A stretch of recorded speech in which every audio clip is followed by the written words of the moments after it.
Charge sheet ಚಿತ್ರದ trailer teaser ಇಂದಿನ cinema ಹತ್ತಿರದಲ್ಲೇ ಬಿಡುಗಡೆ ಆಗುತ್ತೆ. ತುಂಬಾ ಸಂತೋಷ ಆಯಿತು ನೋಡಿ. ಸುಂದರರಾಜ್ ಅವರ ಅದರಲ್ಲೂ 250ನೇ ಚಿತ್ರ ಚಾರ್ಜ್ ಶೀಟ್ ಅನ್ನೋದು ತುಂಬಾ ಸಂತೋಷ. ಒಬ್ಬ ಕಲಾವಿದರಾಗಿ ಬಂದು ಚಿತ್ರರಂಗಕ್ಕೆ ನಿರ್ಮಾಪಕರಾಗಿ ನಿರ್ದೇಶಕರಾಗಿದ್ದೀರ ಅನ್ಸುತ್ತೆ. ಇಲ್ಲ ಆಗಿಲ್ಲ, ಮುಂದಕ್ಕೆ ಆಗ್ಬೇಕು ಅನ್ನೋ ಆಸೆ ಏನಂತ ಗೊತ್ತು, ಆಗ್ಲಿ ಆದಷ್ಟು ಬೇಗ. ಸೊ ಒಂದು ಕಲಾವಿದರಾಗಿ ಬಂದು ಹಲವಾರು ಪಾತ್ರಗಳಲ್ಲಿ ಎಷ್ಟೋ ವರ್ಷಗಳಿಂದ ಒಂದು 250 ಚಿತ್ರಗಳನ್ನ ಅವರು ಚಿತ್ರರಂಗಕ್ಕೆ ಕೊಟ್ಟಿದ್ದಾರೆ. ನನಗೆ ಸುಂದರರಾಜ್ ಅವರ ಬಗ್ಗೆ ಹೇಳ್ಬೇಕು ಅಂದ್ರೆ ನನಗೆ ತುಂಬಾ ಆತ್ಮೀಯರು. ಒಬ್ಬ ಕಲಾವಿದರ ಮಾತ್ರ ಅಲ್ಲ, ಒಬ್ಬ ಕಲಾವಿದನಾಗಿ ಬಂದು ನನ್ನ ಕೆಲಸ ಒಬ್ಬ ಕಲೆ ಚಿತ್ರರಂಗದಲ್ಲಿ ಪಾತ್ರ ಮಾಡೋದು ಅಷ್ಟೇ ಅಂತ ಎಷ್ಟೋ ಜನ ಸೀಮಿತವಾಗಿ ಸಾಕಪ್ಪ ನನಗೆ ಅಂತಾರೆ. ಬಟ್ ಸುಂದರರಾಜ್ ಕಲಾವಿದರಾಗಿ ಮಾತ್ರ ತೊಡಗಿಸ್ಕೊಂಡಿಲ್ಲ, ಅವರು ಚಿತ್ರರಂಗದ ಹಲವಾರು ಸಂದರ್ಭಗಳಲ್ಲಿ ಚಿತ್ರರಂಗನ ಬೆಳೆಸುವಂತ ಒಂದು ಸಂದರ್ಭ ಬಂದಾಗ ಮುಂದೆ ನಿಂತ್ಕೊಂಡು ಚಿತ್ರರಂಗದ ಏನೇ ಕಷ್ಟ ಸುಖಗಳಲ್ಲಿ ಭಾಗಿಯಾಗಿ ಆ ಸಂದರ್ಭದಲ್ಲಿ ಅದನ್ನೆಲ್ಲ ನಿಭಾಯಿಸ್ತಾ ಚಿತ್ರರಂಗನ ಯಾವ ರೀತಿ ಮುಂದೆ ತಂದ್ರು ಅನ್ನೋದನ್ನ ನನ್ನ ಕಣ್ಣು ಮುಂದೆ ನಾನು ಅವ್ರ ಜೊತೆಯಲ್ಲಿದ್ದು ನೋಡಿದ್ದೀನಿ. ನಾನು ಇದು ಯಾವತ್ತೂ ಮರೆಯಕ್ಕಾಗೋದಿಲ್ಲ. ನಾನು ಒಂದು ಕಲಾವಿದರಾಗ್ಬೋದು, ನಾನು ಒಂದು ಕಲಾವಿದರ ಸಂಘದಿಂದ ನೋಡ್ತಾ ಅಂದ್ರೆ ಅಣ್ಣವರಿದ್ದಾಗಿಂದ ನೋಡ್ಕೊಂಡ್ ಬಂದಿದ್ದೀನಿ. ಆ ಸಂದರ್ಭಗಳಲ್ಲಿ ಎಷ್ಟು ಕಷ್ಟಪಟ್ಟು ಒಂದು ಕಲಾವಿದರ ಭವನ ಕಟ್ಟೋದಾಗಲಿ, ಕಲಾವಿದರ ಸಂಘ ಕಟ್ಟಬೇಕು, ಅದನ್ನ ಹಿರಿಯರ ಒಂದು ಆಶೀರ್ವಾದ ಮತ್ತು ಅವರ ಅನಿಸಿಕೆಗಳನ್ನ ಚಿತ್ರರಂಗಕ್ಕೆ ಯಾವ ರೀತಿ ಅಳವಡಿಸ್ಕೊಂಡು ಚಿತ್ರರಂಗನ ಬೆಳೆಸಬೇಕು ಅನ್ನೋದನ್ನ ನಾನು ತುಂಬಾ ಹತ್ತಿರದಿಂದ ನೋಡಿದ್ದೀನಿ. ಸುಂದರ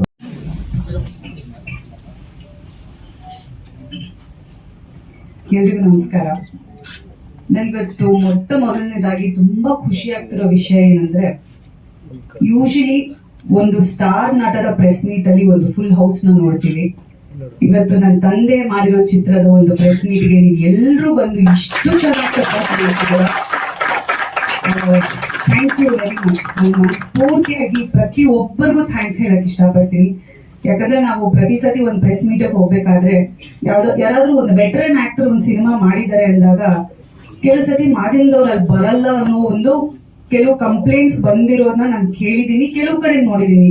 ಬಟ್ ಇವತ್ತು ನೀವು ಎಲ್ಲರೂ ಒಟ್ಟುಗೂಡಿ ಅಪ್ಪನಿಗೆ ಒಂದು ಬಿಗ್ಗೆಸ್ಟ್ ಸಪೋರ್ಟ್ ಸಿಸ್ಟಮ್ ಆಗಿ ನಿಂತಿದ್ದೀರಾ. ಥ್ಯಾಂಕ್ ಯು ಸೋ ಮಚ್ ಪ್ರತಿಯೊಬ್ಬರಿಗೂ. ಇಲ್ಲಿ ಬಹಳಷ್ಟು ಹಿರಿಯರಿದ್ದಾರೆ, ಮಾಧ್ಯಮದವರು, ಹೊಸಬರಿದ್ದಾರೆ, ನೀವೆಲ್ಲರೂ ಸೇರಿ ಬಂದಿದ್ದೀರಾ. ಮತ್ತೊಮ್ಮೆ ಥ್ಯಾಂಕ್ ಯು. ಅಪ್ಪನ ಬಗ್ಗೆ ಹೇಳ್ಬೇಕಂದ್ರೆ, ಅವರು ಬೇಸಿಕಲಿ ಬಂದಿರೋದು ರಂಗಭೂಮಿಯಿಂದ. ಸೊ ರಂಗಭೂಮಿ ಅಂದಿದ ತಕ್ಷಣ ಅಲ್ಲಿ ವ್ಯವಹಾರ ಇರಲ್ಲ, ಯಾವತ್ತಿದ್ರೂ ಬರೀ ನಟನೆಗೆ, ಕ್ರಿಯೇಟಿವಿಟಿಗೆ, ಮತ್ತೆ ಹೆಚ್ಚಾಗಿ ನಾವು ಮನಸ್ಸಿನಾನೇ ಯೋಚನೆ ಮಾಡೋದು, ತುಂಬಾ ಬುದ್ಧಿ ಉಪಯೋಗಿಸಲ್ಲ ಅಲ್ಲಿ. We are always thinking about art and things related to art. ನಮ್ಮ ತಂದೆ ಅದೇ ಬ್ಯಾಕ್ ಗ್ರೌಂಡ್ ಇಂದ ಬಂದಿರೋದ್ರಿಂದ ಅವ್ರು ಯಾವತ್ತೂ ಸಿನಿಮಾ ಬಗ್ಗೆ ಆಗಿರ್ಬೋದು, ಅವರ ಪಾತ್ರಗಳ ಬಗ್ಗೆ ಆಗಿರ್ಬೋದು ವ್ಯಾವಹಾರಿಕವಾಗಿ ಯೋಚನೆ ಮಾಡಿದ್ದೇ ಇಲ್ಲ, ಇವತ್ತಿಗೂ ಮಾಡ್ತಿಲ್ಲ. ಅದೇ ಇರಬೇಕು, ಆ ಒಂದು ಕಾರಣನೇ ಅವ್ರನ್ನ ಇಷ್ಟು ದೂರ ಕರ್ಕೊಂಡ್ ಬಂದಿರೋದು ಸಿನಿಮಾ ರಂಗದಲ್ಲಿ, ಎಸ್ಪೆಷಲಿ ಕನ್ನಡ ಚಿತ್ರರಂಗದಲ್ಲಿ. ನಾನು ಅಪ್ಪ ಇವಾಗ ತಾನೇ ಕಾರಲ್ಲಿ ಕೂತ್ಕೊಂಡು ಮಾತಾಡ್ತಿದ್ದೆ, ಅವಾಗ ಆಸ್ ಯೂಶುವಲ್ ಧ್ರುವ ರೇಗ್ಸಕ್ಕೆ ಸ್ಟಾರ್ಟ್ ಮಾಡಿದ್ರು. ಸೊ ಆ ಟೈಮ್ ನಲ್ಲಿ ಯಾವ್ಯಾವ ಸಿನಿಮಾ ಅನ್ನೋದ್ರ ಬಗ್ಗೆ ಎಲ್ಲ ಮಾತಾಡ್ಬೇಕಾದ್ರೆ ಅಪ್ಪಗೆ ಹೇಳಿದ್ರು, ಲಿಫ್ಟ್ ಮ್ಯಾನ್ ಬಂದು ನನ್ನ 200ನೇ ಸಿನಿಮಾ ಆಗಿತ್ತು ಅಂತ. ನಾನು ಇದು 250 ಸಿನಿಮಾ ಅಂದ್ರೆ ನೀನು 3-4 ವರ್ಷದಲ್ಲಿ 50 ಫಿಲ್ಮ್ಸ್ ಮುಗಿಸ್ಬಿಟ್ಯಾ ಅಂತ. 10 ವರ್ಷದಲ್ಲಿ 50 ಸಿನಿಮಾ ಮುಗಿಸ್ಬಿಟ್ಯಾ? ಯಾವ ಗ್ಯಾಪ್ ಅಲ್ಲಪ್ಪ, ನಾವೆಲ್ಲ ಒಂದೇ ಮನೇಲಿ ತಾನೆ ಇದೀವಿ, ನೀನ್ ಯಾವಾಗ ಶೂಟಿಂಗ್ ಹೋದಿದೀನಿ, ಯಾವ ಸಿನಿಮಾ ಮಾಡಿದೆ ನನಗೆ ಗೊತ್ತೇ ಆಗ್ಲಿಲ್ಲ ಅಂತ. ಅಂದ್ರೆ ಅವ್ರು ಅಷ್ಟು ಏನಂತಾರ, ಈ so passionate about films and film making. And ಅವ್ರಿಗೆ ಪ್ರತಿದಿನ ಕೆಲಸ ಮಾಡ್ಬೇಕು ಅಂತ ಆಸೆ, ಪ್ರತಿದಿನ ಸೆಟ್ಗೆ ಹೋಗ್ಬೇಕು ಅಂತ ಆಸೆ. ಅವ್ರ ಕೆಲಸ ಜೊತೆಗೆ ನನ್ನ ಜೊತೆ ಬಂದಿರ್ತಾರೆ ಸೆಟ್ಟಲ್ಲಿ ಕೂತ್ಕೊಳ್ಳೋಕೆ ಸುಮ್ಮನೆ. ಸೊ ಅಷ್ಟು ಅವ್ರಿಗೆ ಸಿನಿಮಾ ಅಂದ್ರೆ ಹುಚ್ಚು. ಅದು ಪ್ರಾಬಬ್ಲಿ ಎಲ್ಲೋ ಪಬ್ಲಿಕ್ ಅಷ್ಟು ಗೊತ್ತಾಗಿಲ್ಲ ಅನ್ಸುತ್ತೆ. ಯಾಕಂದ್ರೆ ಅವ್ರು ಯಾವತ್ತೂ ಅದನ್ನ ಒಂಥರ ಪಬ್ಲಿಸೈಸ್ ಮಾಡ್ಕೊಳ್ಳೋದಾಗಿರ್ಲಿ, ಅದನ್ನ ಒಂದು ಸೆಲ್ಫ್ ಪ್ರೊಕ್ಲೇಮ್ ಮಾಡ್ಕೊಳ್ಳೋದಾಗಿದ್ದು ಇಷ್ಟು ವರ್ಷ ಮಾಡೇ ಇಲ್ಲ ಅವರು. ಬಟ್ ಇವತ್ತು ಎಲ್ಲೋ ಒಂದ್ ಕಡೆ ಇದನ್ನೆಲ್ಲ ನೋಡಿದಾಗ, ಇವತ್ತು ಅವ್ರ ಬಗ್ಗೆ ಮಾತಾಡಿರೋ VT ನೋಡಿದಾಗ ನನ್ಗೆ ಎಷ್ಟು ಹೆಮ್ಮೆ ಆಯ್ತು ಅಂದ್ರೆ, ಮೇ ಬಿ ಟೈಮ್ ತಗೊಳತ್ತೆ ಸಕ್ಸಸ್ಗೆ, ಬಟ್ ಸಕ್ಸಸ್ ಇಸ್ ಡೆಫಿನೆಟ್. ಅದನ್ನ ಪ್ರಾಮಾಣಿಕವಾಗಿ ನಮ್ಮ ಪ್ರಯತ್ನ ನಾವು ಮಾಡ್ತಾ ಬಂದ್ರೆ, if not today, in next 10 days or 100 days, ಯಾವಾಗ್ಲೂ ಒಂದ್ಸತಿ ನಾವು ಮಾಡಿರೋ ಆ ಪ್ರಾಮಾಣಿಕ ಪ್ರಯತ್ನಕ್ಕೆ ಒಂದು ಪ್ರತಿಫಲ ಸಿಕ್ಕೇ ಸಿಗುತ್ತೆ ಅನ್ನೋದು, he is the biggest example in my life. ನಾನು ಎಲ್ಲಾ ಕಡೆ ಹೇಳ್ತಿದ್ದೆ ನಮ್ಮಮ್ಮ ಇನ್ಸ್ಪಿರೇಷನ್ ಅಂತ, ಇವತ್ತು ಚೇಂಜ್ ಮಾಡ್ತಾ ಇದೀನಿ. ಇದ್ಮೇಲೆ ನಮ್ಮ ಅಪ್ಪನೇ ನನಗೆ ಇನ್ಸ್ಪಿರೇಷನ್. ಯಾಕಂದ್ರೆ ಆಸ್ ಅನ್ ಆಕ್ಟ್ರೆಸ್ ನನ್ಗೆ ಏನ್ ಅನ್ಸುತ್ತೆ, ಯಾವಾಗ್ಲೂ ನಾನು ಹೀರೋಯಿನ್ ಆಗಿ ಇರ್ಬೇಕು, ಯಾವಾಗ್ಲೂ ನಾನು ಏನಂತಾರೆ ಯಂಗ್ ರೋಲ್ಸ್ ಮಾಡ್ತಿರ್ಬೇಕು, ಯಾವಾಗ್ಲೂ ಲೀಡ್ ಆಕ್ಟ್ರೆಸ್ ಆಗಿರ್ಬೇಕು ಅಂತ. ಬಟ್ ನಮ್ಮ ಅಪ್ಪ ಇವತ್ತು ಏನ್ ಹೇಳ್ಕೊಟ್ಟಿದ್ರು ಗೊತ್ತಾ, ನೀನು ಪೋಷಕ ನಟಿ ಆಗ್ಬೋದು, ನೀನು ಯಾವುದೋ ಒಂದು ಸಣ್ಣ ಪಾತ್ರ ಮಾಡ್ಬೋದು, ಒಂದು ದೊಡ್ಡ ಸಿನಿಮಾಲಿ ಒಂದು ಸಣ್ಣ ಪಾತ್ರ ಮಾಡಿರ್ಬೋದು, ಅಥವಾ ಒಂದು ಸಣ್ಣ ಸಿನಿಮಾಲಿ ಒಂದು ದೊಡ್ಡ ಪಾತ್ರ ಮಾಡಿರ್ಬೋದು, ಬಟ್ ನೀನ್ ಪಾತ್ರಗಳು ಮಾಡ್ತಾ ಹೋಗ್ಬೇಕು. ಯಾವತ್ತೋ ಒಂದು ದಿನ ಈ ತರ you will definitely be the lead actor. So ಇವತ್ತು ಹಿ 75 years old. ಅವರು ಸಿನಿಮಾ ರಂಗಕ್ಕೆ ಇವತ್ತು 50 ವರ್ಷ ಆಯ್ತು. 50 ವರ್ಷದ ನಂತರ ಇವತ್ತು ಚಲನಚಿತ್ರದಲ್ಲಿ ಅವರು he is the hero of his film. Achievement. So ಈ ಅಚೀವ್ಮೆಂಟ್ ನಾನು ಕೂಡ ಯಾವತ್ತೋ ನನ್ನ ಲೈಫಲ್ಲಿ ನಾನು ಮಾಡ್ತೀನಿ ಅಂತ ನನಗೆ ಒಂದು ಆಸೆ ಇದೆ. But yeah, I mean it's a very emotional moment, happy moment. And ನಾನು ಚಾರ್ಜ್ ಶೀಟ್ ಬಗ್ಗೆ, ಸಿನಿಮಾ ಬಗ್ಗೆ ಹೇಳಬೇಕು ಅಂದ್ರೆ, ಮನೆ ಕೂತ್ಕೊಂಡು ಚರ್ಚೆ ಮಾಡ್ತಿದ್ವಿ. ನಮ್ಮ ಕಾಂತ ಕಾನಲಿ ಅಂತ ಡೈರೆಕ್ಟರ್, ಅವ್ರೊಂದು ಕತೆ ತಗೊಂಡ್ಬಂದಿದ್ರು ನನಗೋಸ್ಕರ. ಅದ್ರ ಬಗ್ಗೆ ಚರ್ಚೆ ಮಾಡ್ಬೇಕಾದ್ರೆ ಅಪ್ಪ ಬಂದ್ರು. ಅವ್ರಿಗೆ ಇದೇ ತರ ಈ ಮಧ್ಯದಲ್ಲಿ ಬಂದು ಒಂದ್ ಸ್ವಲ್ಪ ನಂದೇಲಿಟಿ ನಾರಾಯಣ ಅಂತ ಅವ್ರದ್ದು ಏನೋ ಒಂದು ಕತೆ ಹೇಳಕ್ ಬರ್ತಾರೆ. ಸೊ ನಾನೊಂದು ಸಿನಿಮಾ ಕತೆ ಹೇಳ್ತೀನಿ, ಕೇಳಿಸ್ಕೊಳ್ಳಿ ಅಂದ್ರು. ಹಾ ಸರಿ, ಓಕೆ, ಇದು ಅಪ್ಪ ಮಗಳ ಕತೆ, ಇದು SK ಉಮೇಶ್ ಅವ್ರದ್ದು, ಅದೆಲ್ಲ ಒಂದು ಬ್ಯಾಕ್ ಗ್ರೌಂಡ್ ಕೊಟ್ಟಾದ್ಮೇಲೆ ಈ ಸ್ಟಾರ್ಟೆಡ್ ನರೇಟಿಂಗ್ ದ ಸ್ಟೋರಿ.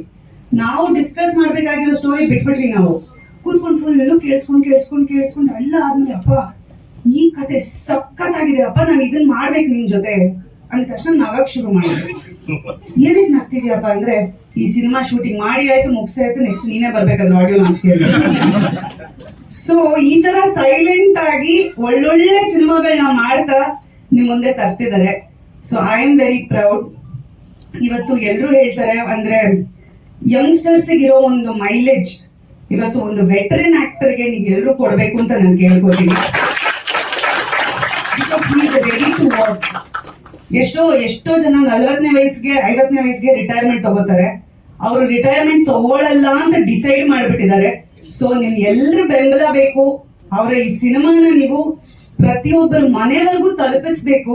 ಸಿನಿಮಾನ ಬಂದು ಕನ್ನಡಿಗರು, ಬೇರೆ ಭಾಷೆಯವರು ಎಲ್ಲರೂ ಬಂದು ಸಿನಿಮಾನ ಥಿಯೇಟರ್ ಅಲ್ಲಿ ನೋಡ್ಬೇಕು. ಅವ್ರನ್ನ ನಂಬಿ ಬಂಡವಾಳ ಹಾಕಿರೋ ಪ್ರೊಡ್ಯೂಸರ್ಸ್ಗೆ ಲಾಭ ಆಗಬೇಕು. ಕನ್ನಡ ಚಿತ್ರರಂಗಕ್ಕೆ ಇಂಥ ಒಂದು ನಟ ಇದ್ದಾರೆ, ಒಳ್ಳೆ ಪ್ರೊಡ್ಯೂಸರ್ಸ್ ಇದ್ದಾರೆ, ಇಂಥ ನಟನ ಮೇಲೆ ನಂಬಿಕೆ ಇಟ್ಟು ಸಿನಿಮಾ ಮಾಡಿರುವಂತ ಒಂದು ಅದ್ಭುತವಾದ ಡೈರೆಕ್ಟರ್ ವೆಂಕಟ್ ಭಾರದ್ವಾಜ್ ಅವರು ಆಕ್ಚುಲಿ 15-20 ಸಿನಿಮಾ ಮಾಡಿದ್ದಾರೆ. ಇಂಥ ಒಳ್ಳೊಳ್ಳೆ ಸಿನಿಮಾಗಳು ಮಾಡಿದ್ದಾರೆ ಅಂದ್ರೆ ಇಟ್ ನೀಡ್ಸ್ ಆಡಿಯನ್ಸ್.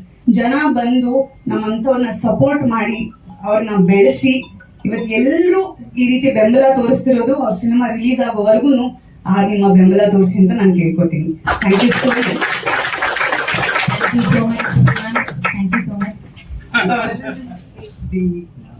ಆಕ್ಚುಲಿ ಹೌದು, ನಾನು ಮರ್ತು ಬಿಟ್ಟೆ. ನಿನ್ನೆ ತಾನೇ ಫಾದರ್ಸ್ ಡೇ, ನಿನ್ನೆನೂ ಮರ್ತಿದ್ದೆ ನಾನು. ಸೊ ಹ್ಯಾಪಿ ಫಾದರ್ಸ್ ಡೇ ಬಾ. ಐ ಥಿಂಕ್ ನಾನೇನೋ ಗಿಫ್ಟ್ ಕೊಟ್ಟಿಲ್ಲ, ಬಟ್ ನಿನ್ನ ಟೀಮ್ ನಿನಗಿಂತ ಒಳ್ಳೆ ಗಿಫ್ಟ್ ಕೊಟ್ಟಿದ್ದಾರೆ. You are the best father, you are my inspiration. ಇವತ್ತು ನಿಜ ಹೇಳ್ಬೇಕು ಅಂದ್ರೆ ನನ್ನ ಬಿಗ್ಗೆಸ್ಟ್ ಫ್ಯಾನ್ ಅಂದ್ರೆ ನಮ್ಮ ಅಪ್ಪನೇ. ನಾನ್ ಒಂದು ಡಬ್ಬಾ ಸಿನಿಮಾ ಮಾಡಿದ್ರು ಅದನ್ನ ಸಾಕಾದಾಗ ಮಾಡಿದೆ. 100 days ಅಂತ ಹೇಳೋದು ನಮ್ಮ ಅಪ್ಪನೇ. ಸೊ ನಾನು ಕೆಟ್ಟದಾಗ ಆಕ್ಟಿಂಗ್ ಮಾಡಿದ್ರು, ಅಯ್ಯೋ ನಿನ್ಗೆ ಇದಕ್ಕೆ ನ್ಯಾಷನಲ್ ಅವಾರ್ಡ್ ಬರುತ್ತೆ ಅಂತ ಹೇಳಿರೋದು ನಮ್ಮ ಅಪ್ಪನೇ. ಸೊ ಇವತ್ತು ನನ್ನ ಎಲ್ಲ ಫಾಲ್ಟ್ಸ್ ನ ಅವರು ಪಾಸಿಟಿವ್ ಆಗಿ ತಗೊಂಡು ನನ್ನ ಯಾವತ್ತೂ ಏನಂತಾರೆ, ನನ್ನನ್ನ he's never put me down. He's always lifted me, carried me with love, shown me what life is. He is the one who's made me strong today. So ಅವ್ರಿಗೆ he requires this support. Happy Father's Day.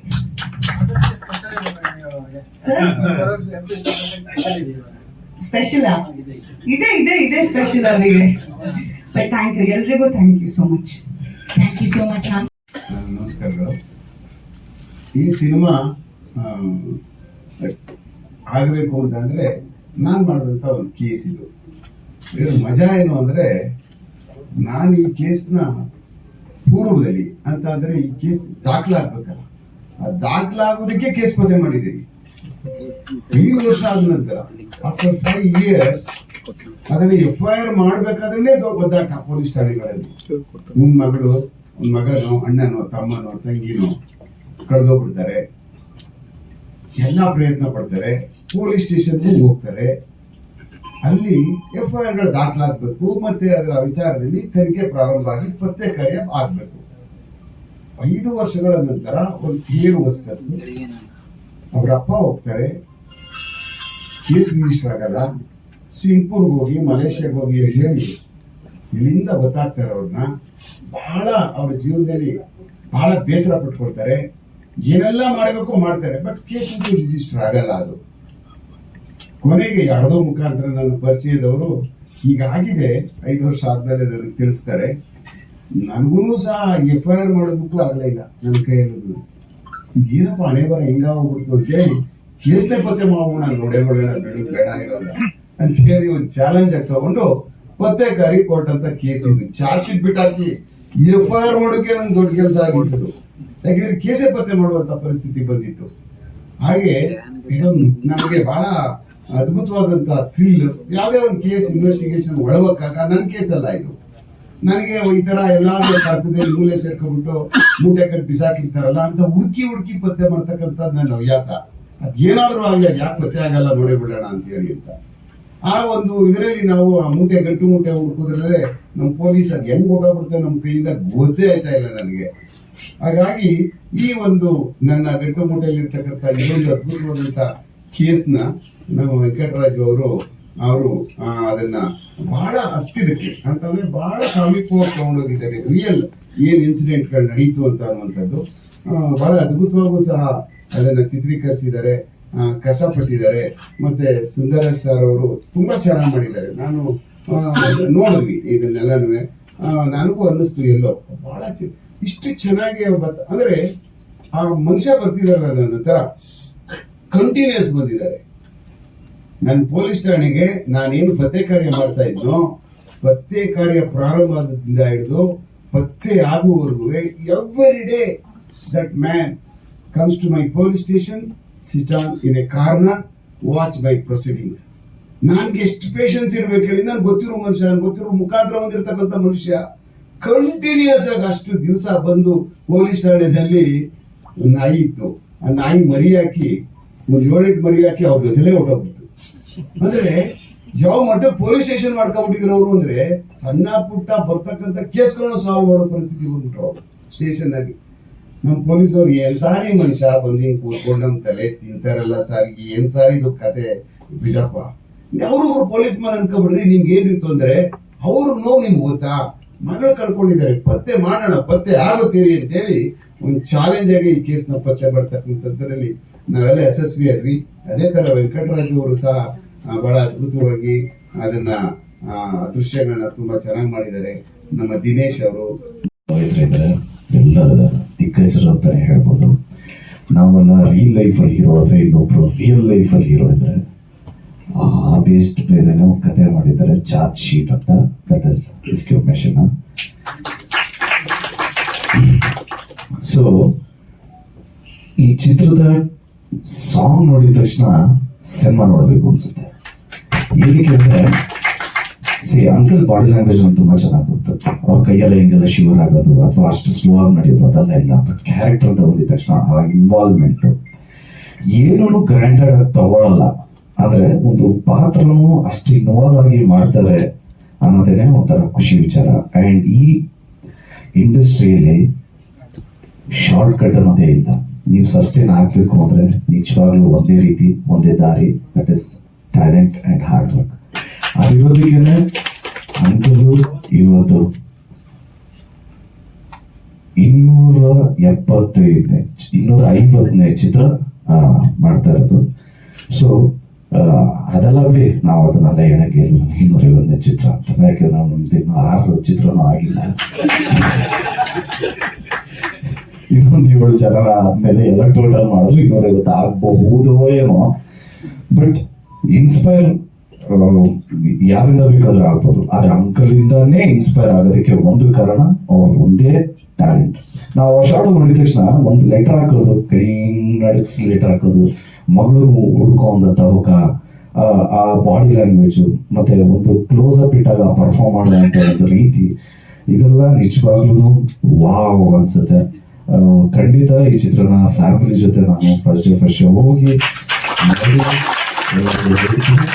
Also ಈ ಚಿತ್ರದ ನಿರ್ದೇಶಕರಾದ ನಮ್ಮ ವೆಂಕಟ್ ಸರ್ಗೆ and producer ಆದ Lakshman sir ಆಗಿ ದಿನೇಶ್ ಸರ್ಗೆ thanks ಹೇಳೋದಕ್ಕೆ ಇಷ್ಟಪಡ್ತೀನಿ. ಯಾಕೆಂದ್ರೆ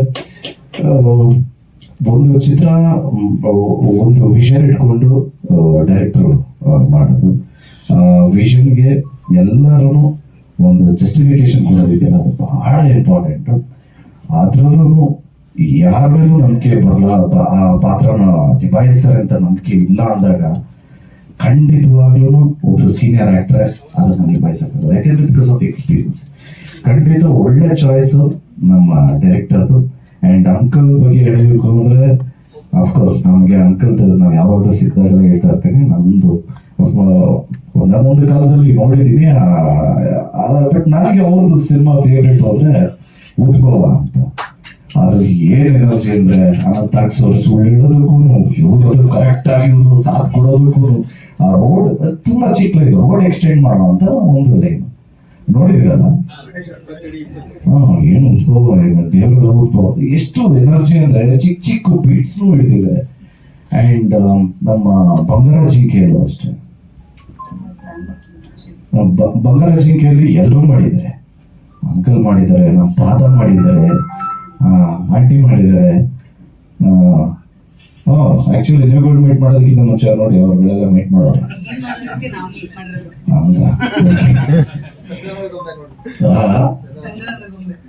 ಆಮೇಲೆ ಇದು ಅಂಕಲ್ ಯಾವ್ದು ಅಲ್ಲ, ಇದು ಬಂಗಾಳು ಬಿಕ್ಕದ ಸಿಂಗರ್ ಯಾವ್ದು ಲಾಸ್ಟ್ ನೀವೇ ಒಂದೆಲ್ಲ ಮೊದಲು ಚಂದ್ರ ಅದೆಲ್ಲ ಇಂಥ ಒಳ್ಳೊಳ್ಳೆ ಮೂವೀಸ್. ಸೊ ಅಂಕಲ್ಗೆ ಆಲ್ ದ ವೆರಿ ಬೆಸ್ಟ್ ಹೇಳೋದಕ್ಕೆ ಇಷ್ಟಪಡ್ತೀನಿ. And keep inspiring uncle. Lots of love. We love you. Thank you so much. Thank you. Thank you so much. ನಮಗಳ ಜೊತೆನೂ ಒಂದು ಚಾನ್ಸ್ ಕೊಟ್ರೆ ನಾವುಗಳು ಮಾಡ್ತೀವಿ. ನಾವು ಒಟ್ಟಿಗೆ ಎಲ್ಲ ಯಾವ್ದಾದ್ರು ಮಾಡಿದಾಗ ಯಾವ್ದು ಚಿಕ್ಕ ಪಾತ್ರ ಇದ್ರು ನಾವು ಅವತ್ತಿಗೆ ಎಲ್ಲರೂ ಮಾಡ್ತೀವಿ. ಈ ಸಂದರ್ಭದಲ್ಲಿ ನಮ್ಮ ಅಣ್ಣನ ಮಿಸ್ ಮಾಡ್ಕೊತಾ ಇದೀನಿ. ಆಕ್ಚುಲಿ ನಮ್ಮ ಅಣ್ಣ ಇದೆಯಲ್ಲ ಭಯಂಕರ ಎಕ್ಸ್ಪ್ಲೋರ್ ಅಣ್ಣ ಇದೆಲ್ಲ ನನ್ನ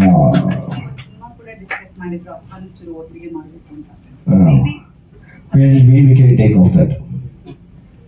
ಅಣ್ಣಂದು ನಿಮ್ದು ಪ್ಲಾನ್ ಮಾಡಿದ್ರಲ್ಲ, ಅದು ನಾವು ಟೇಕ್ ಆಫ್ ಮಾಡೋಣ.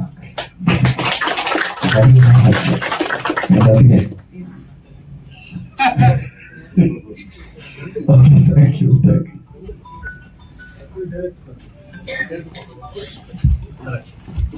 ಎಲ್ಲರಿಗೂ ನಮಸ್ಕಾರ. ಅವರು ದಿನೇಶ್ ಅವರು ಬಂದ್ಬಿಟ್ಟು ಹೇಳ್ತಾರೆ ಸರ್ ಒಂದು ಸಿನಿಮಾ ಮಾಡೋಣ ಅಂತ. ನಾರ್ಮಲ್ ಆಗಿ ಡೈರೆಕ್ಟರ್ ಆದವನು ಪ್ರೊಡ್ಯೂಸರ್ಗೆ ಒಂದು ಕತೆ ಹೇಳ್ಬಿಟ್ಟು ಕಾಯ್ತಾ ಇರ್ತಾನೆ, ಪ್ರೊಡ್ಯೂಸರ್ ಕಾಲ್ ಬರುತ್ತಾ ಅಂತ ಹೇಳಿ. ಆದ್ರೆ ಇದು ಏನಾಯ್ತು ಅಂದ್ರೆ ಇವರೇ ಬಂದು ಕತೆ ಮಾಡೋಣ ಅಂತ ಹೇಳಿದ ತಕ್ಷಣ ನಾನೇನ್ ಹೇಳ್ತೀನಿ ಇಮಿಡಿಯೇಟ್ ಆಗಿ, ಸರ್ ಉಮೇಶ್ ಸರ್ ಅವ್ರ ಕತೆ ಹೇಳಿದ್ರಲ್ಲ ಅದನ್ನ ಮಾಡೋಣ ಸರ್.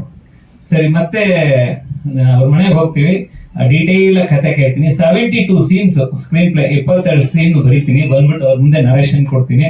ತುಂಬಾ ನೀಟಾಗಿ ಮಾಡಿದ್ಯಾ, ಯು ಕ್ಯಾನ್ ಗೋ ಹೆಡ್ ಅಂದ್ರೆ. ಯಾಕಂದ್ರೆ ಅವ್ರ ಜವಾಬ್ದಾರಿ. ಒಂದ್ ಸ್ವಲ್ಪ ಕತೆ ಆ ಕಡೆ ಈ ಕಡೆ ಆದ್ರೂ ಅವ್ರು ಯಾರು ಬರೆದಿರ್ತಾರೋ ಅವ್ರು ಇಷ್ಟ ಪಡೋದಿಲ್ಲ. ಎಷ್ಟೋ ಉದಾಹರಣೆಗಳಿದೆ. ತಾರಾಸು ಅವ್ರು ಬರೆದಂತ ಒಂದ್ ಕತೆನ ಪುಟ್ಟಣ್ಣ ಅವ್ರಿಗೆ ಸರಿ ಬರಲಿಲ್ಲ, ಅವಾಗ ಇದು ಕೆರೆ ಆಗಿದ್ದಂಗೆ ಅಂತೆಲ್ಲ ಹೇಳಿರೋದಿಲ್ಲ, ನಮ್ಗೆ ಭಯ ಆಗುತ್ತೆ ಅವಾಗ. ಸೊ ಹಾಗಾದಾಗ ಇವ್ರು ಸರ್ ನನಗೆ ನರೇಟ್ ಮಾಡೋದಂತದನ್ನು ಒಂದ್ಸಲ ಕ್ಲೀನ್ ಆಗಿ ಡೈಲಾಗ್ ಬರೆದು ಅವ್ರ ಮುಂದೆ ಒಪ್ಪಿಸಿದಾಗ ಅವರು ಸರಿಯಾಗಿ ಮಾಡಿದ್ರೆ ಕ್ಯಾನ್ ಪ್ರೊಸೀಡ್ ಅಂದ್ಮೇಲೆ ನಾವು ಶೂಟಿಂಗ್ ಕ್ಯಾಸ್ಟಿಂಗ್ ಶುರು ಮಾಡ್ತೀವಿ. ಎಲ್ಲಾ ಪಾತ್ರಗಳು ಫಿಟ್ ಆಗುತ್ತೆ. ಹೀರೋ ಪಾತ್ರ, ಇನ್ನೊಂದು ಕ್ಯಾರೆಕ್ಟರ್. ಆದ್ರೆ ಈ ಚಾಲೆಂಜಿಂಗ್ ಅಂದ್ರೆ ಆ ರಾಮಣ್ಣನ ಕ್ಯಾರೆಕ್ಟರ್ ಏನ್ ಸುಂದರವಾಗಿ ಮಾಡಿದ್ರು ಅದು ತಲೆ ಕೆಟ್ಟೋಗತ್ತೆ. ಎಷ್ಟೋ ಜನ ಅನ್ಕೊಂತೀವಿ ಏನೋ ಹಿಂಗಾಗತ್ತಾ. ಒಂದ್ ಫೈನ್ ಡೇ ಇವರು ಪ್ರೊಡ್ಯೂಸರ್ ಹೇಳ್ತಾರೆ, ಸರ್ ಸುಂದರರಾಜ್ ಅವ್ರು ಹಿಂಗೆ ಸರ್ 9:30 ರಾತ್ರಿ, ಸರಿ ಸರ್ ಫೋನ್ ಮಾಡ್ತೀವಿ, ಯಾವ ಆರ್ಟಿಸ್ಟ್ ನೋಡಿ 9:30ಗೆ ಮನೆಗೆ ಬನ್ನಿ ಅಂತ ಹೇಳಲ್ಲ, ನಿಮ್ಗೆ ಗೊತ್ತು. ಸೊ ಸರ್ ಮನೆಗೆ ಬಂದ್ಬಿಡಿ ಅಂತ ಒಂದು ನಾನು ನನ್ನ 2 ವೀಲರ್ಲಿ ಇವ್ರು ಕೂಸ್ಕೊಂಡ್ ಬರ್ತೀನಿ ಅವ್ರ ಮನೆಗೆ, ಬಂದ್ಬಿಟ್ಟು 9:45ಗೆ ಅವ್ರ ಕತೆ ಹೇಳ್ತೀನಿ, ಅವ್ರ ಕಣ್ಣಲ್ಲಿ ನೀರು ತುಂಬಿಡುತ್ತೆ. ಸೊ ತುಂಬಾ ಚೆನ್ನಾಗಿದೆ, ನಾನು ಮಾಡ್ತೀನಿ ಪ್ಲೀಸ್, ನಾನು ರಾಮಣ್ಣನ್ ಸೆಟ್ ಆಗ್ತೀನಿ ಇದಕ್ಕೆ. ನನಗೆ ಅವ್ರು ಹೇಳಿದ್ ನೋಡಿ ನನಗೆ ಅವತ್ತಿನ ದಿನ ತುಂಬಾ ಖುಷಿ ಆಯ್ತು. ಯಾಕಂದ್ರೆ ಫುಲ್ ಸರ್ಕಸ್ ಹೊಡೆದಿದ್ದೀನಿ ಆ ರೋಲ್ಗೆ, ಯಾರು ಫಿಟ್ಮೆಂಟ್. ಯಾಕಂದ್ರೆ ನಮ್ಗೊಂದು ವಿಷನ್ ಇರುತ್ತೆ, ಧ್ರುವ ಸರ್ಜಾ ಅವ್ರು ಸರ್ ಹೇಳ್ದಂಗೆ ನಮ್ಗೊಂದು ವಿಷನ್ ಇರುತ್ತೆ. ಆ ವಿಷನ್ ಅಲೈನ್ ಅಂತ ಆರ್ಟಿಸ್ಟ್ ಬಂದಾಗ ಮಾತ್ರ ಅದು ತೆರೆ ಮೇಲೆ ನೀವು ಒಂದು ಒಳ್ಳೆ ಕ್ಯಾರೆಕ್ಟರ್ನ ತರಕ್ ಸಾಧ್ಯ, ಇಲ್ಲ ಅಂದ್ರೆ ಮಾಡಕ್ಕಾಗಲ್ಲ. ಜುಲೈ 22-23ಕ್ಕೆ ಕಾಲ್ ಮಾಡ್ತಾರೆ ಲಾಸ್ಟ್ ಇಯರ್. 22-23 ಕಾಲ್ ಮಾಡಿ ಇನ್ನೊಂದು 5 ದಿನದಲ್ಲಿ ಶೂಟಿಂಗ್ ಇದೆ, ಒಂದು ಹೊಸ ಸಿನಿಮಾ ಮಾಡ್ತಾ ಇದೀನಿ ಬನ್ನಿ ಅಂತ ಹೇಳಿದ್ರು. ಸರ್ 5 ದಿನದಲ್ಲ, ಒಂದ್ಸಲಿ ಸ್ಟೋರಿ ನರೇಟ್ ಮಾಡ್ತೀರಾ ಅಂತ ಕೇಳಿದೆ. ಅವರು ಅದೇ SK ಉಮೇಶ್ ಸರ್ದು ಈ ತರದೊಂದು ರಿಯಲ್ ಇನ್ಸಿಡೆಂಟ್ ಇಟ್ಕೊಂಡು ಮಾಡ್ತಾ ಇದೀವಿ, ನೀವು SK ಉಮೇಶ್ ಸರ್ ಮಾಡಿದಂತ ಪಾತ್ರನ ನೀವು ಮಾಡ್ಬೇಕು, ನಿಜವಾಗ ಅವ್ರು ಮಾಡಿದ್ರೆ ನೀವು ಮಾಡ್ಬೇಕು ಅಂತ ಹೇಳ್ತಾರೆ. ಸರ್ SK ಉಮೇಶ್ ಸರ್ ಪಾತ್ರ ಮಾಡಬೇಕು ಅಂತಂದ್ರೆ ಒಂದ್ ಸ್ವಲ್ಪ ಪ್ರಿಪರೇಷನ್ ಬೇಕಾಗುತ್ತೆ. ನೀವು 5-7 ದಿನದಲ್ಲೆಲ್ಲ ಈ ಕ್ಯಾರೆಕ್ಟರ್ ಅಂದ್ರೆ ಅದನ್ನ ಪ್ರೆಸೆಂಟ್ ಮಾಡೋದು ಕಷ್ಟ ಆಗುತ್ತೆ. ನನಗೊಂದಷ್ಟು ಸ್ಟಡಿ ಮಾಡಕ್ ಬಿಡಿ, ಒಂದಷ್ಟು ನಾನು ಆ ಕ್ಯಾರೆಕ್ಟರೈಸೇಷನ್ ಬಿಲ್ಡ್ ಮಾಡಕ್ ಏನೇನಾಗುತ್ತೋ ನಾನು ಒಂದಷ್ಟು ಅದರದ್ದು ಅಭ್ಯಾಸ ಮಾಡ್ತೀನಿ ಅಂತ ಹೇಳಿ ಅವ್ರಿಗೆ ಹತ್ತಿರ ಒಂದು 25-30 ದಿನ ಟೈಮ್ ತಗೊಂಡು ಒಂದಷ್ಟು ಆ ಕ್ಯಾರೆಕ್ಟರ್ಗೆ ಫಸ್ಟ್ ನೋಡಿದ ತಕ್ಷಣ ಒಂದು ಪೊಲೀಸ್ ಆಫೀಸರ್ ಅಂತ ಅನಿಸ್ಬೇಕು ಫಸ್ಟ್. ಆಮೇಲೆ ದ ಎಂಟೈರ್ ಅಂದ್ರೆ ಆಡೋ ಮಾತು, ನೋಟ, ನಡೆ ಎಲ್ಲವೂ ಆ ಫೀಲ್ ನ ಹೊಂದ್ಕೋಬೇಕು. ಸೊ ಅದಕ್ಕೆ ಟೈಮ್ ಕೊಡಿ ಅಂತ ಕೇಳಿದೆ. ಸೊ ಆ ಪ್ರಕಾರ ಅವ್ರು ಟೈಮ್ ಕೊಟ್ರು. ಸೊ ಸಿನಿಮಾ ಶುರು ಆದ್ಮೇಲೆ ನಾನೊಂದ್ ಸ್ವಲ್ಪ ಔಟ್ ಬಸ್ಟ್ ಕ್ಯಾರೆಕ್ಟರ್ಗಳನ್ನ ಅಂದ್ರೆ ತೀರಾ ಏನು ದೊಡ್ಡ ಡೈಲಾಗ್ ಹೊಡಿಯೋದು ಅಥವಾ ಕಿರ್ಚಾಡೋದು ಆ ತರದೊಂದು ಸ್ವಲ್ಪ ಮಾಡ್ತೀನಿ. ಬಟ್ ಅಂಡರ್ ಪ್ಲೇ ಅಂತ ಬಂದಾಗ ನನಗೆ ರಿಯಲಿ ಒಂದ್ ಸ್ವಲ್ಪ ಕಷ್ಟನೇ ಅದು. ಸೊ ಒಂದೊಂದು ಸೀನು ಹಿಡಿದು ಮಾಡ್ತಾ ಇದ್ವಿ. ಯಾವಾಗ ನಂದು ಸುಂದರ ಸರ್ದು ಫಸ್ಟ್ ಸೀನ್ ಮಾಡಿದ್ವಿ ನಾವು, ಸರ್ ನಾನು. ಸೊ ಬರೀ ಅವ್ರ ರಿಯಾಕ್ಷನ್ಗೆ ಇಲ್ಲಿ ಆಕ್ಷನ್ ಬರಕ್ ಶುರು ಆಗೋದು, ಬಿಕಾಸ್ ಅಂತ ಅದ್ಭುತವಾದಂತ ರಿಯಾಕ್ಷನ್ಸ್ ಕೊಡೋರು ಸರ್. ಅದಕ್ಕಾಗಿ ಈ ರೀತಿಯಾದಂತ ಒಂದು ಹೋರಾಟ ಇದೆ ಅನ್ನೋದು ನಮ್ಮೊಳಗೆ ನಾವೇ ಲೆಕ್ಕಾಚಾರ ಹಾಕೋತಾ ಹೋಗ್ತೀವಿ. ಸೊ ಅಷ್ಟೊಂದು ಈ ಟೈಟಲ್ಗೆ ಒಂದು ಶಕ್ತಿ ಕಾಣಿಸುತ್ತೆ ಅಂತ ಒಳ್ಳೆ ಟೈಟಲ್ ಅದು. ದೇವರು ಈ ಸಿನಿಮಾ ನಾನು ನೀವು ಕೇಳಿದ್ರಲ್ಲ ಅಧ್ಯಕ್ಷ ಆಗಿ ನಾನು ದೇವರಲ್ಲಿ ಕೇಳೋದೇನೆಂದ್ರೆ ಒಂದೊಂದು ಸಿನಿಮಾ ರಿಲೀಸ್ ಆದಾಗ್ಲೂ ಪರಮಾತ್ಮ ಈ ಸಿನಿಮಾನ ನಿಲ್ಲಿಸು, ಈ ನಿರ್ಮಾಪಕರಿಗೆ ಒಳ್ಳೇದಾಗ್ಲಿ, ಚಿತ್ರರಂಗಕ್ಕೆ ಒಂದು ಹೆಸರು ತರಲಿ, ಸಿನಿಮಾ ನಿಂತ್ರೆ ನಾವು ಬದುಕಿದ ಹಾಗೆ ಅಲ್ವಾ ರಾಕೇಶ್ ಸರ್?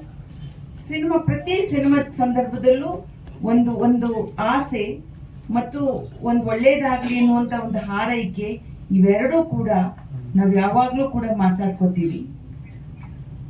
ನಾನು ಇದ್ರದ್ದು ಏನೂ ನೋಡಿಲ್ಲ, ಟೈಟ್ಲು ನೋಡಿಲ್ಲ, ಹಾಡು ನೋಡಿಲ್ಲ, ಏನ್ ನೋಡ್ಲಿಲ್ಲ. ಆದ್ರೆ ಒಂದು ಗೊತ್ತು, 250ನೇ ಸಿನಿಮಾ ಅಂತ ನಾನು ಒಪ್ಪಲ್ಲ. ಸುಂದರ್ ಅವ್ರು ನಾನು ಮೊಟ್ಟ ಮೊದಲ ನನ್ನ ಅಗ್ನಿ ಪರೀಕ್ಷೆ ಚಿತ್ರ 1986ರಲ್ಲಿ ನನ್ನ ನಿರ್ಮಾಣದ ಚಿತ್ರದಲ್ಲಿ ಇವರು ಕೂಡ ಒಂದು ಪ್ರಮುಖವಾದಂತಹ ದೊಡ್ಡ ಪಾತ್ರ ಸುಂದರ್ ಅವರು, ಅಗ್ನಿ ಪರೀಕ್ಷೆ. ಸೊ ಸುಂದರ್ ಇದ್ದಲ್ಲಿ ಅಲ್ಲಿ ಒಂದು ಮನುಷ್ಯತ್ವ ಅನ್ನೋದಿರುತ್ತೆ, ಒಂದು ಮಾನವೀಯತೆ ಇರುತ್ತೆ. ಮತ್ತೆ ಸರಿ ತಪ್ಪು, ಯಾವುದು ಸರಿ ಯಾವುದು ತಪ್ಪು ಅನ್ನೋದನ್ನ ನೋಡುವಂತ ಕಣ್ಣು, ಆ ಕಣ್ಣು ಕೂಡ ಒಳಗಣ್ಣಿರುತ್ತೆ ಸುಂದರಂಗೆ. ಬಹಳ ಹೆಂಡರು, ನನ್ನಂತೂ ಅವರು ತಾಯಿ ಅಮ್ಮ ಅಂತಾನೆ ಕರೀತಾರೆ. ವಾಣಿಜ್ಯ ಮಂಡಳಿಯಲ್ಲಿ ಯಾವ ಒಳ್ಳೆ ಮಾತುಗಳನ್ನ ಆಡುವಾಗ, ನಾವು ಚರ್ಚೆಗಳು ಮಾಡುವಾಗ ಆ ಹೆಂಗರಳು ಮತ್ತು ಅವರ ಒಳ್ಳೆಯತನ ಅವೆರಡನ್ನೂ ಕೂಡ ನಾನು ಗಮನಿಸಿ.